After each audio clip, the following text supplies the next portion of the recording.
Kaya, boss, video mo ako. Mga bossing, ganito magpatitin ng sanggol sa mga wala pang anak dyan, mga technique. Itong anak ko masyadong iyakin to. Patigilin natin ha. Wait lang, bunsoy. Wait lang. Ito na. Ito na.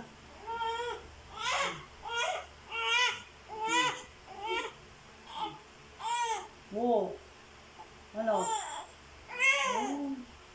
Kawawa naman. Diba? Oh, baby. Boss! Diba? I-grip nyo lang yung dalawang braso niya. Kasi yan yung pinaka-komportable nila ng sanggol eh. Parang feeling nila nasa loob pa sila ng tiyan kapag ganito. Yakin tong anak namin. Pero ayan, tingnan mo. Tingnan mo yung mukha niya. Boss, tutukan mo yung mukha niya. Parang masyadong komportable na. Di ba? Oh. Ayan mga boss isa sa mga technique kung paano magpatigil ng sanggol.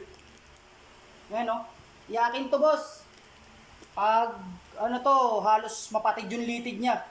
Ayan tumitingin pa. Ang sarap mong kagatin ay Basta hawakan lang yung dalawang braso niya. Para kahit pumalag siya, kailangan talagang hindi mo papakawalan. Kasi makukuha niya yung komportable niya dyan eh. Ayan parang okay na siya Di ba iyak niya kanina? Oh. Bye-bye! Ayan mga boss binalot ko siya ng kumot para hindi makawala yung dalawang braso niya. Komportable na siya sa tulog niya. Yung nanay walang alam eh.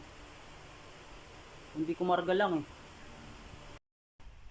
mga bossing, napakasarap ng tulog niya mga boss Pag naiyak ka yan boss, puta patidlitid talaga mga bossing eh. Kaya ginagawa ng nanay, karga dito, karga ron. Tapos salpak ng dede, salpak ng asway, lagay ng laway, nausog daw. Ay kung ano-ano talaga. Ayaw makinig Kaya inaktwal ko sa kanya mismo mga boss, pinakita ko talaga sa kanya na ganyan lang yung pagpapatigil, basic na basic lang, di ba? Yun, natulala siya, di ba? Tawa-tawa na lang siya. Kaya boss, hanggang dito lang mga boss. Bye-bye.